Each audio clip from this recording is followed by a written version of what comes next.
The final item of business today is the members' business debate on motion number 9069 in the name of Nigel-Don on Scotland's traditional housing stock. This debate will be concluded as ever without any questions being put, and I would be grateful if those members who would like to speak in the debate could press the request to speak buttons now. I call on Nigel-Don to open the debate. 7 minutes, please, Mr Don. Thank you very much, Presiding Officer. I was very pleased yesterday to be able to sponsor an event on behalf of Construction Scotland and the Parliament, which brought many of those involved with traditional building skills and traditional building materials together to show us what they do. The Cabinet Secretary kindly graced the event with her presence, and I think it was a good time had by all. It was also particularly good to meet a number of apprentices and to see examples of their handiwork. Those of us who hesitate to climb a ladder, never mind work on a roof, are very grateful to those who can and will bring professional skills with them when they do. Our buildings are very obviously a significant part of what makes Scotland the place it is. And many of our buildings are old, constructed in ways which are now regarded as old-fashioned, and built from materials which are either now difficult or expensive to source, or simply no longer used with modern construction methods. But these buildings are not just part of this landscape. In many contexts, the buildings actually are the landscape. It's also unfortunately the case that many of these older properties, usually defined as those constructed before 1919, are in some disrepair. Actually, that's an understatement, because latest figures suggest that 3/4 exhibit some disrepair to critical elements, and about half need urgent repairs. Many of these buildings are in private hands. Indeed, most of these buildings, though some, of course, are the very large ones, are in public care. Most worryingly, a survey has indicated that whilst over £2 billion was spent between 2009 and 2011 by some 7,332,000 private owners or tenants to improve the state of their properties, there was actually a minimal change to the overall state of the buildings across the country. It seems that we are content to put in a new kitchen and ignore the leaking roof, or repaint the lounge whilst the chimney pots are waiting to be blown down and the masonry needs pointing. Quite apart from the long-term deterioration of the fabric, there are also significant implications for energy efficiencies of the property from this kind of behaviour.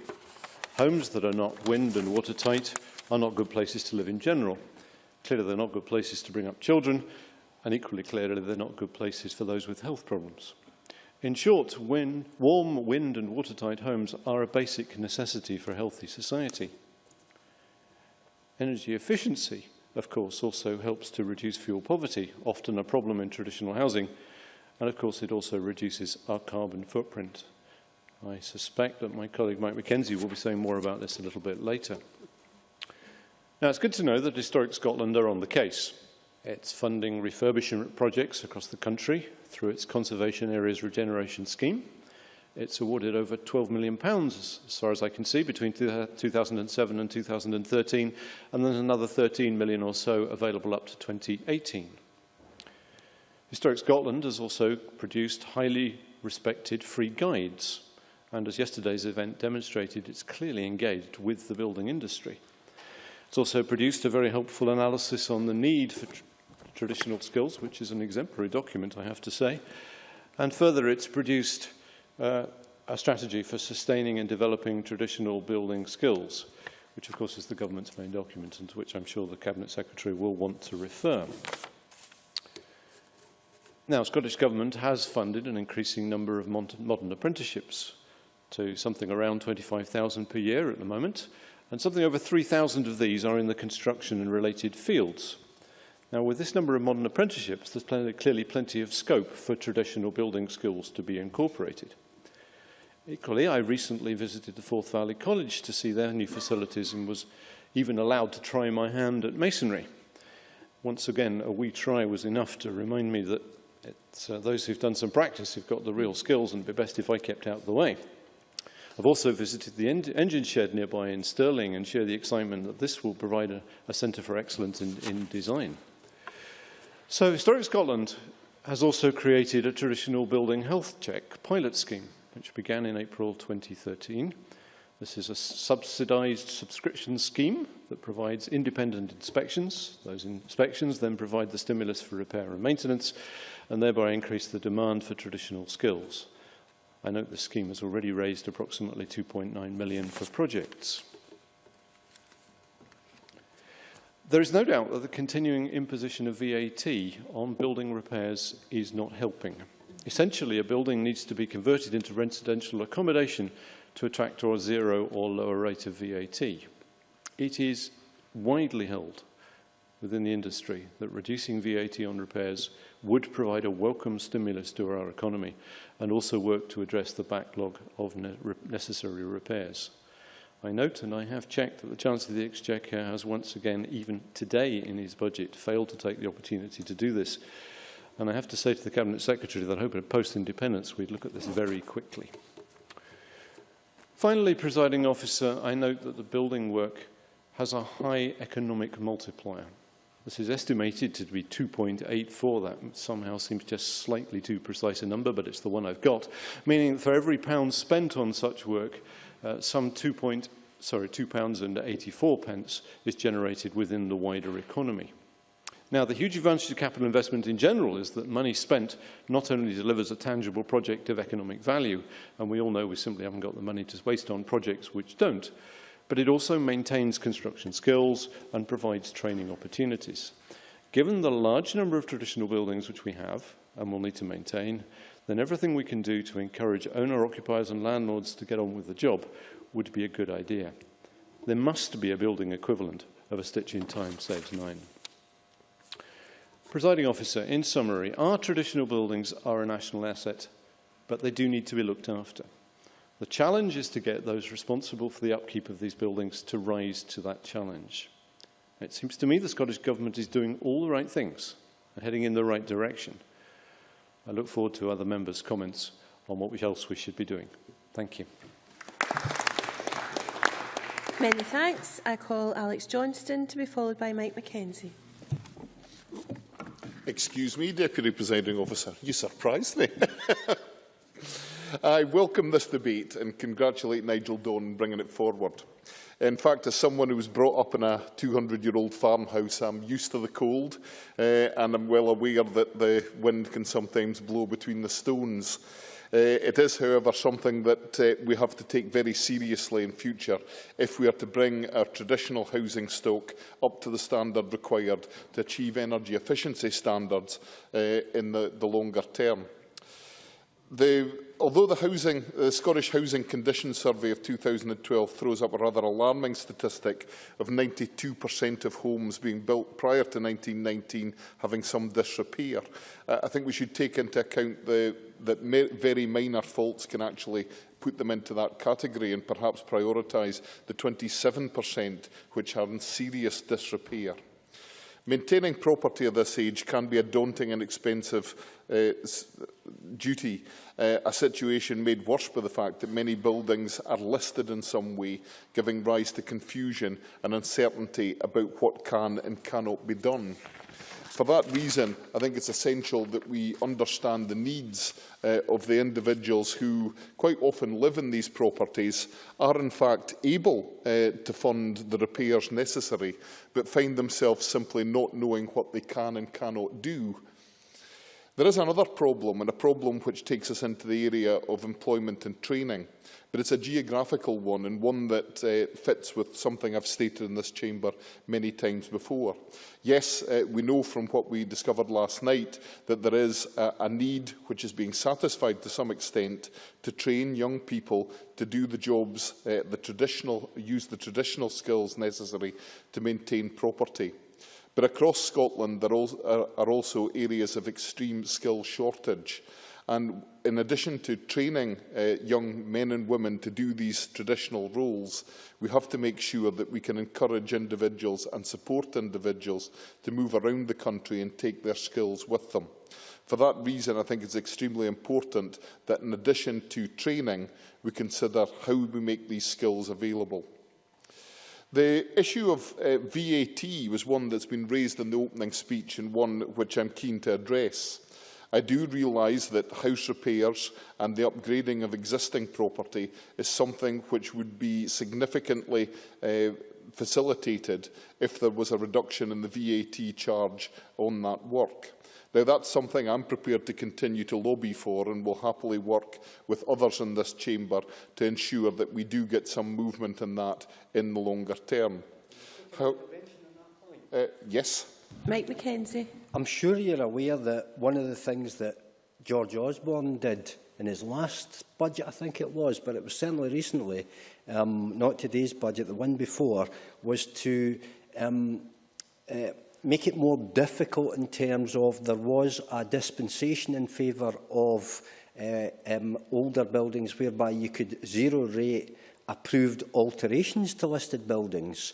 And I understand the sense of that was it was to help give new life and new use to older buildings. And unfortunately, Mr Osborne is travelling in the opposite direction to what you suggest. Alex Johnson, I will of course reimburse your time. I think when we're talking about Mr Osborne, we have to remember that he is the Chancellor who has taken us from a position where this country was on the verge of economic ruin and has returned us to a position where we are now the fastest growing economy in the developed world. As a consequence, the money and the opportunity to take forward major changes such as the one we're discussing here is one that's far more likely to happen under George Osborne's tenure than it is under any of the alternatives. For that is the line on which I will close, that as with so many other things we've discussed in this chamber, the line that comes from the Scottish National Party that somehow in an independent Scotland every tax will be halved and every budget will be doubled is one that simply has no credibility to it. Many thanks. And I now call Mike Mackenzie. Thank you, Presiding Officer. I'd like to start by congratulating Nigel-Don on securing this debate and also in sponsoring the excellent event last night, which I thought was really terrific, and I know a lot of other members enjoyed it and felt the benefit of it. I'm pleased to speak in this debate because I spent much of my previous career as a builder renovating, repairing and improving traditional buildings. And I'm glad to say that we actually have, over my lifespan, learned much about how best to treat and deal with our older buildings. And although this knowledge, I suppose it could be wider spread, the problem is not the lack of knowledge, the problem is disseminating that knowledge. And perhaps the most important of those lessons is what Nigel touched on, that it's critical to first attend to the exterior fabric of a building. Too often the priorities of householders and building owners are on new kitchens and bathrooms, and much less of our attention and our resources are directed to the external fabric of our homes and other buildings.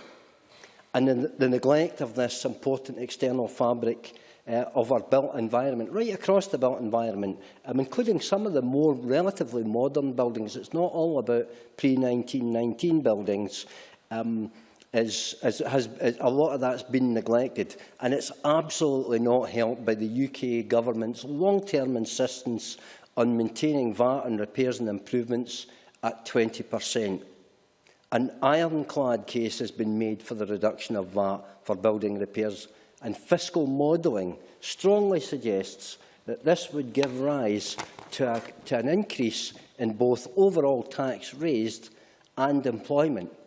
But I think there's an important point about taxation here that perhaps some of the opposition parties in the chamber would consider, because that modelling suggests that that return would not all come through an increase in VAT, although there would be a Laffer curve effect.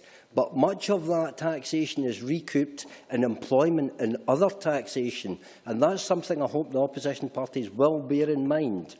I must touch also on the related issue of fuel poverty, which afflicts Scottish Islands at a wholly unacceptable level of 50%, in some cases in excess of 50%. That doesn't sound like better together to me. And much of the reason for this is because of a much higher proportion of traditional housing on our islands. And there are profound difficulties in properly insulating these hard-to-treat properties, not least because there is no magic wallpaper insulation solution. And if I understand my physics correctly, there may never be.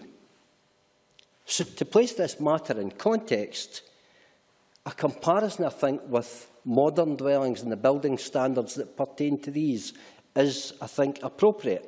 So to meet modern building standards of energy efficiency demands that a new home requires a whole envelope of insulation, not just in the roof, not just in the walls, but under the floor as well.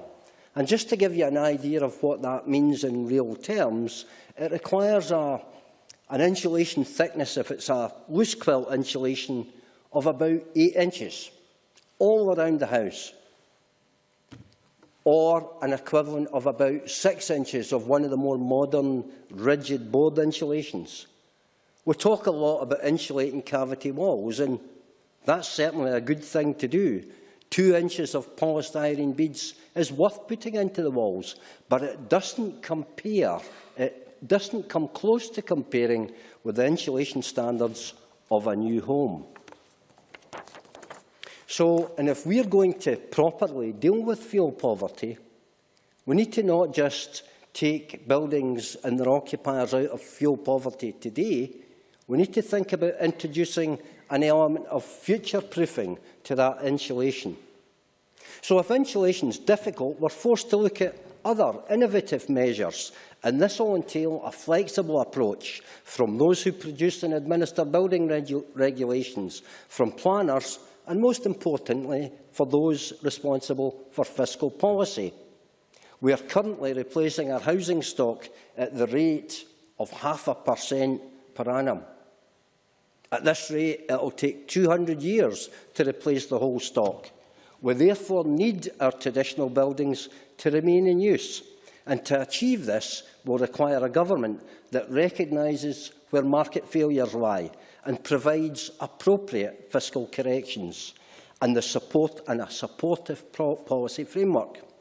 I see little sign, unfortunately, that the UK Government recognise or register this problem. So the sooner the Scottish Government have the full powers necessary to drive meaningful solutions, the better. Thank you very much. I now ask Fiona Hislop to respond to the debate. Minister, in around 7 minutes. Thank you, Presiding Officer, and thank you to Nigel-Don for raising this important issue and for the recognition given to Historic Scotland's efforts in this regard. This month, alongside introducing the Historic Environment Scotland Bill to this Parliament, which will build resilience, sustain the functions of Historic Scotland and ARCAMs, and create new opportunities for collaboration and partnership across the sector, I have published Our Place in Time, the first ever strategy for Scotland's historic environment. The new strategy is an exciting move that will help ensure our historic environment is cared for, valued and protected in a sustainable way. Developed following a long process of intensive stakeholder discussion and engagement, the strategy recognises the importance of traditional skills and has identified skills and capacity as one of the key cross-cutting priorities for the sector to address over the next 10 years. In particular, it makes clear that in order to ensure the appropriate care, management and promotion of our historic environment, we need to support the many professionals and specialist skills required to carry out this work, and that there is a need to upgrade existing skills and to develop, deliver and accredit new skills across the public, private and third sectors. I'm excited by our new strategy and confident that it will deliver positive outcomes for the care and management of our historic building stock. Scotland's traditional buildings make an enormous contribution to our economy and to our national identity. Around 20% of Scotland's buildings are traditionally constructed, and these buildings include iconic sites, but the majority are the buildings we live in, work in and love. The 450,000 traditionally constructed buildings in Scotland form a rich backdrop to our lives. They are so much a part of our environment that they sometimes go unnoticed by many. And the evidence shows that too many such buildings are being taken for granted by too many people. We have long suspected and now identified a clear market failure in relation to the repair and maintenance of traditional buildings. And while this presents a bleak picture for the future of our traditional buildings and all they contribute to Scotland's character, there is also a good opportunity. And the richness of Scotland's historic environment is what draws millions of tourists to our shores. Repair and maintenance of the traditional buildings which form the fabric of our streets, our squares, our towers, our castles, our tenements and houses is often seen as a specialist and expensive activity. Yet the heritage construction sector supports up to 20,000 full-time equivalent employees and generates up to £1 billion gross value added for the Scottish economy. So the proper maintenance and repair of our traditional buildings is an ideal shovel-ready project, as well as being of benefit in itself. The opportunities for stimulating demand in construction maintenance can have payoffs in youth training opportunities, skills development, and engage a new generation in the training of essential building traditions.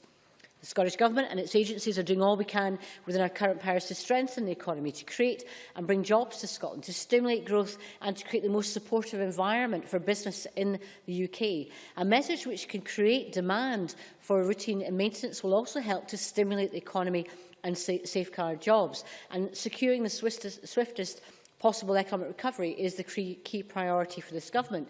And in the spirit of consensus, I would like to take up Alec Johnston's offer to work with those of us trying to see if we can achieve that VAT change. Mike Mackenzie was absolutely right to identify that recently George Osborne has gone in the opposite direction. But I think the case can be made economically and financially that this would actually be a growth stimulus that would provide more income through a whole variety of different measures of stimulation of the economy and the subsequent recruitment in different types of taxation returns to the Treasury. That really is something that's worth looking at. And I'll send Alec Johnston information that I hope can bring him as part of that collective approach to tackle the issue, because it really is one that I think the case has been made, but we need to achieve either change in the Westminster Government or a vote to give powers to this Parliament in September this year.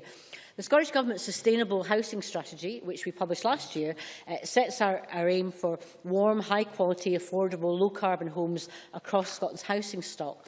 For houses in the social sector, we will work with the Scottish Housing Regulator to monitor landlords' progress towards ensuring social rented homes meet the Scottish Housing Quality Standard by April 2015.